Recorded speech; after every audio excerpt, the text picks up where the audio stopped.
अब हम लोगों के शान बान और औरंगाबाद के सांसद आदरणीय अभय कुशवाहा जी से निवेदन है कि अपनी बात को रखेंगे। आदरणीय अभय कुशवाहा सर जी। रोसड़ा विधानसभा अंतर्गत सामाजिक न्याय परिचर्चा की अध्यक्षता कर रहे आदरणीय राम स्वरूप यादव जी, बड़ा ही खूबसूरत तरीके से संचालन कर रहे जनाब सिकंदर आलम साहब, प्रखंड अध्यक्ष शिवाजी नगर आदरणीय भूलन यादव जी, प्रखंड अध्यक्ष सिंगिया आदरणीय गरीब मानी जी, प्रखंड अध्यक्ष रोसड़ा नगर आदरणीय सौरभ सुमन जी, सम्मानित जिला अध्यक्षा आदरणीय रोमा भारती जी और पार्टी के वरिष्ठ नेता हम लोगों के अभिभावक के परम आदरणीय जनाब अब्दुल वारी सिद्दीकी साहब, हमारे बगल में बैठे हम लोग के अभिभावक और प्रदेश के महासचिव परम आदरणीय नागेंद्र प्रसाद सिंह जी, युवा साथी भाई अहमद रजा जी, सम्मानित राष्ट्रीय जनता दल की वरिष्ठ नेत्री आदरणीय डॉक्टर उर्मिला सिन्हा जी, सम्मानित महासचिव आदरणीय विपिन सहनी जी, सम्मानित जिला उपाध्यक्ष ललन यादव जी, SC/ST प्रकोष्ठ के सम्मानित जिला अध्यक्ष सत्येंद्र पासवान जी, किसान प्रकोष्ठ के सम्मानित अध्यक्ष भाई गलकुन पासवान जी, शिक्षक प्रकोष्ठ के सम्मानित अध्यक्ष शत्रुघ्न यादव जी, प्रदेश महासचिव दलित प्रकोष्ठ के चंदन सहनी जी, सम्मानित मुखिया और राजद के वरिष्ठ नेता भाई अमरजीत कुशवाहा जी, जनाब गुलाब जी, प्रखंड अध्यक्ष अल्पसंख्यक प्रकोष्ठ आदरणीय संतोष सिंह जी, आदरणीय बेचन शर्मा जी, पूर्व मुखिया सिकंदर पासवान जी, कार्यालय सचिव रोशन यादव जी, विजय कुशवाहा जी, सम्मानित प्रवक्ता संजय नायक जी, प्रेम प्रकाश शर्मा जी, सम्मानित मुखिया मंटू पासवान जी, सम्मानित अभिभावक रमाश्री यादव जी, आदरणीय नित्यानंद राय जी, जनाब तौकीर रहमान साहब, जनाब असद अली और रिंकू जी, सम्मानित विद्यासागर जी, सम्मानित बबलू महतो जी, मदन मोहन महतो जी, वार्ड अध्यक्ष बजरंगी महतो जी, मनीष जी, गौरव जी, कुणाल जी, SC/ST प्रकोष्ठ के प्रदेश सचिव राजेंद्र राम जी, पंचायत अध्यक्ष भाई राजेश यादव जी, सत्यनारायण शर्मा जी, राम बाबू पासवान जी, बिजली यादव जी, राम आशीष यादव जी, रामानंद पासवान जी, मोहम्मद फिरोज जी, लल्टू मांझी जी, श्रीमती रामशक्ति देवी जी, उप मुखिया सम्मानित श्रीमती सुशीला देवी जी, पंचायत अध्यक्ष सियासरन ठाकुर जी, राहुल मेहता जी, सकलदेव पासवान जी और आप उपस्थित राष्ट्रीय जनता दल के सभी सम्मानित जिला प्रखंड स्तर के पदाधिकारीगण, सभी सम्मानित वार्ड और पंचायत के सभी सम्मानित पदाधिकारीगण, बड़े बुजुर्गों, नौजवान साथियों, माताओं बहनों, सबसे पहले आप सभी लोगों मैं नमस्कार, प्रणाम, आदाब, सलाम और जय भीम कहता हूँ। और इस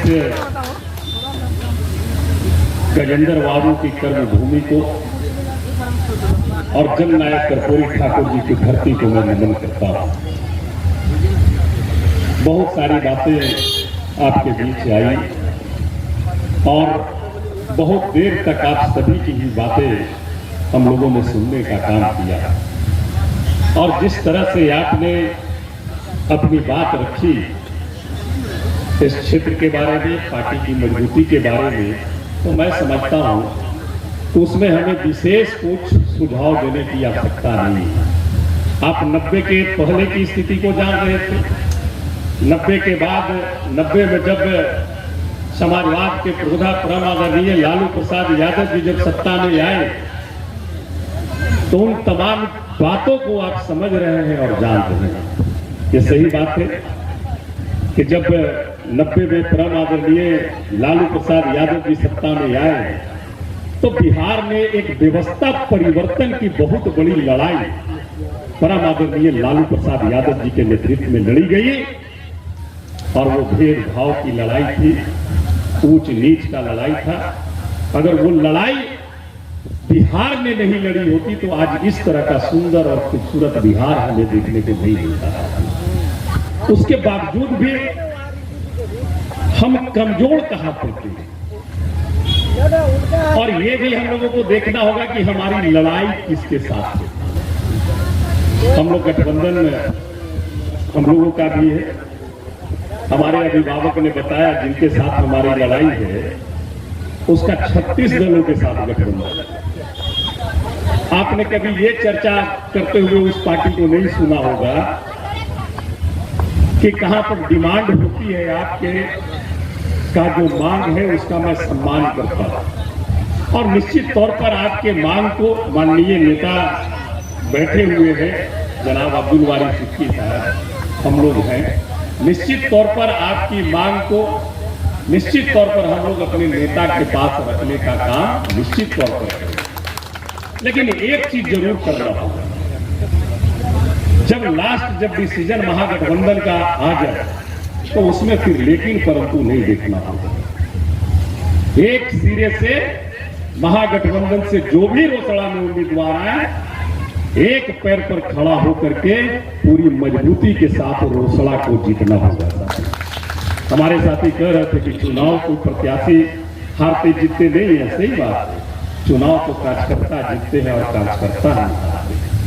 आज आप देख रहे होंगे 2020 में हम लोग बहुत बड़ी मार्जिन के साथ चुनाव यहाँ से हारे और एक और उम्मीदवार यहाँ से लड़ रहे थे एक पार्टी से, उनका भी मैं देख रहा था तकरीबन 22-23 हजार वोट उनको भी आया था और जो 22-23 हजार वोट जो उनको आया था आज वो पार्टी जो है पूरी मजबूती के साथ भारतीय जनता पार्टी के साथ खड़ी है।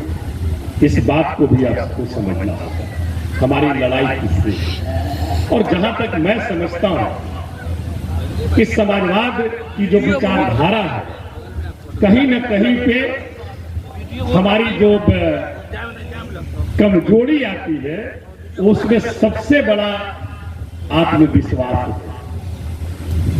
हम समझते हैं कि अंधविश्वास हम लोगों के बीच इतना तीव्र गति से फैला है कि अंधविश्वास के चलते हमारा समाजवाद निश्चित तौर पर कहीं न कहीं पर बहुत तेज गति से कमजोर पड़ा है। हमें अंधविश्वास को समझना होगा और उससे दूरी बनानी होगी। हमारा हम लोगों का नारा रहता है जब हम बूथ जीतेंगे तभी चुनाव जीतेंगे, लेकिन बूथ जीतेंगे कैसे? संगठन की बात कर रहे थे, बूथ में कमेटी बनाएंगे, सामाजिक समीकरण रहेगा, सामाजिक समीकरण होगा तो निश्चित तौर पर हम अपना बूथ जीत सकते हैं। सबको सम्मान देना होगा, सबको गले लगाना होगा, किन्हीं को बाबू कहकर तो किन्हीं को भैया कह करके पार्टी की तरफ से उन्हें सम्मान देना होगा, उन्हें गले लगाना होगा, तब जाकर के वो आपके साथ जुड़ करके चलने के लिए तैयार होंगे। आखिर कमियां कहां हैं, उन कमियों को ढूंढना और उस कमी को ढूंढ करके हमें उनके साथ को लेना है और उन्हें उनका साथ हमें देना, उस रूप में हमें आगे बढ़ना होगा। साथ निश्चित तौर पर परम आदरणीय तेजस्वी प्रसाद यादव जी को जो लोग जब भी कोई बात आती है सरकार की, चाहे लूट हो, हत्या हो, बलात्कार हो, और हमारे नेता जब सरकार को आईना दिखाने का काम करते हैं तो एनडीए गठबंधन के जितने नेता हैं सब माइक पकड़ करके बैठ जाते हैं और सीधे कहने लगते हैं बस 15 साल पहले क्या था, जंगल राज की बात करते हैं। आप किस जंगल राज की बात करते हो भैया? आप 20 साल से सत्ता में हो। हम यही थे समस्तीपुर में 2-3 दिन पहले और दिन में डकैती हो जाती है और बैंक लूट करके लोग आराम से चले जा रहे हैं। आप इस चीज पर जवाब को दे दीजिए, आप सरकार में है, सत्ता में। अगर इस पर हम लोग सवाल खड़ा करेंगे तो फिर वो चल जाएंगे, जवाब इस पर नहीं देंगे, वो सीधे चले जाएंगे 15 साल पीछे। तो भाई 15 साल पहले की जो स्थिति थी 1990 में जब लालू प्रसाद यादव जी को सत्ता मिली तो किस तरह का बिहार।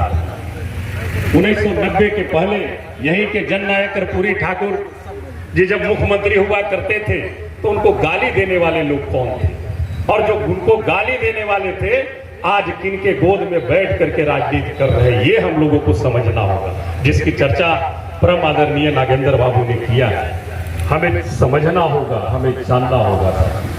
और जब तक हम लोग समझेंगे नहीं तो हमारी जिससे लड़ाई है तो वो तो झूठ का अंबार फैलाते रहता है, जुमलों का बाजार वो पूरी तौर से खड़ा करते रहता है। और जब वो जुमले की बाजार खड़ा करता है तो हमें भी चौक चौराहे पर इस बात की चर्चा करना होगा लोगों के बीच कि जब 17 महीने हमारी सरकार रही तो नौकरी का बाजार लगा, जब 17 महीने हमारी सरकार रही तो निश्चित तौर पर जातीय गणना कराया गया। ये कोई मामूली चीज नहीं। और यही जब जातीय गणना हुआ तो आज वोट के खातिर क्या परिस्थिति आएगा ये तो आने वाला समय बताएगा। लेकिन बिहार के चुनाव को देखते हुए केंद्र ने भी जातीय गणना का ऐलान किया, तो बिहार ने तो किया भाई, पहले तो आप ही ने कोट कर करके इसे रोकने का भी काम किया। जातीय गणना करा करके जो 65% आरक्षण देने का काम बिहार ने किया था उसे रोकने का काम कोई और नहीं, यही भारतीय जनता पार्टी के लोगों ने कोर्ट में करने का काम किया था। इस बात को हमें समझने की आवश्यकता निश्चित तौर पर है। और एक आग्रह हम जरूर करना चाहेंगे, हमारे जितने भी सम्मानित पंचायत अध्यक्ष जी हैं, लड़ाई हमारी बहुत ही चालाक चीज से है, बड़ा होशियार चीज से है लड़ाई। तो एक चीज जरूर कीजिएगा कि जब भी पोलिंग एजेंट आप बनिए, पोलिंग बूथ पर जब रहिए तो जब पोल बूथ खत्म हो जाए पोलिंग तो उससे 17 फार्म जरूर भर करके ले लीजिए। 17 फार्म उससे मांग लीजिएगा। तो उस बूथ पर, जिस बूथ पर आप हैं, जहां हमारा आपका बूथ है, कितना वोट पोल हुआ, कौन सी मशीन है, मशीन का नंबर कितना है, वो सारा चीज लिख करके वो देगा। अगर वो लिख करके देगा वो आप ले करके आप रखे रहिएगा या प्रखंड में या प्रत्याशी को दे दीजिएगा, तो मैं समझता हूं काउंटिंग में किसी प्रकार के उसको गड़बड़ी करने का अवसर नहीं मिलेगा। अगर कोई भी गड़बड़ी वो करेगा तो फटाक से वो 17 फार्म निकाल के हमारे लोग दिखाएंगे। ये देखिए 226 बूथ पर 340 वोट पोल हुआ है, आप यहाँ पर 360 वोट कैसे गिन रहे हो? ये है उसका प्रमाण 17C। इसलिए 17C फार्म निश्चित तौर पर आप लेने का काम कीजिएगा। और ये हम जरूर कहेंगे कि आप जिस रूप में यहाँ पर आज उपस्थित हुए हैं, हम सभी लोगों को तेजस्वी प्रसाद यादव बनना होगा, सभी लोगों को। अगर आप ये देखिएगा कोई प्रत्याशी आए तो ये जरूर देखिए कि वो कांग्रेस या सीपीआई सीपीएम के प्रत्याशी नहीं, यहाँ पर तेजस्वी प्रसाद यादव महागठबंधन चुनाव लड़ रही है। हम सब लोगों को तेजस्वी यादव बन करके हरेक के दरवाजे पर, हरेक के घर हमें जाना होगा, उन्हें सम्मान देना होगा और सम्मान के साथ तमाम योजनाओं के बारे में जिसका सभी लोगों ने जिक्र किया उसके बारे में उनको बताना होगा कि अति पिछड़ा भाई आप हमारे साथ आइए, आप महागठबंधन को मौका दीजिए एक बार सेवा करने का। हमारी महागठबंधन की तेजस्वी जी के नेतृत्व में अगर सरकार बनेगी तो बिहार से बेरोजगारी दूर होगी। हमारे लोग जो बिहार से पलायन करते हैं, पलायन रोकी जाएगी। कल कारखाने यहाँ लगाए जाएंगे और लगा करके लोगों को यहीं पर हम रोजगार देने का काम करेंगे। भ्रष्टाचार खत्म होगी, महंगाई दूर होगी। ये बातों की चर्चा गांव में जाकर के, बाढ़ में जाकर के हरेक के दरवाजे पर करना होगा और उन्हें विश्वास आपको दिलाना होगा कि इस बार आप सरकार बनाइए। हम आपको विश्वास दिलाते हैं कि इस सरकार में आपको सम्मान और आपकी सुरक्षा की गारंटी हमारे तेजस्वी प्रसाद यादव जी ने लेने का काम किया है। ये आपको विश्वास दिलाना होगा। क्योंकि देखिए और मतदाता के बीच की कड़ी आप हैं। आप गारंटर हैं, आप वकील हैं पार्टी के। आप जिस तरह से वकालत लोगों के बीच कीजिएगा, निश्चित तौर पर मैं समझता हूं कि पार्टी को उस स्तर पर अधिक मजबूती आएगी। बहुत सारी बातों का आप लोगों ने जिक्र किया, मैं उस बातों को दोहराना नहीं चाहता हूं। और माननीय अपने नेता जनाब अब्दुल वारी सिद्दीकी जी को हम लोग भी सुनना चाहते हैं, इसलिए आप सभी लोगों को क्रांतिकारी अभिनंदन करते हुए पार्टी के तरफ से रोसड़ा विधानसभा के सभी सम्मानित पदाधिकारीगण का दिल की गहराई से मैं अभिनंदन और वंदन करते हुए अपनी वाणी को विराम देता हूं। जय हिंद, जय राष्ट्रीय जनता दल। बहुत बहुत धन्यवाद।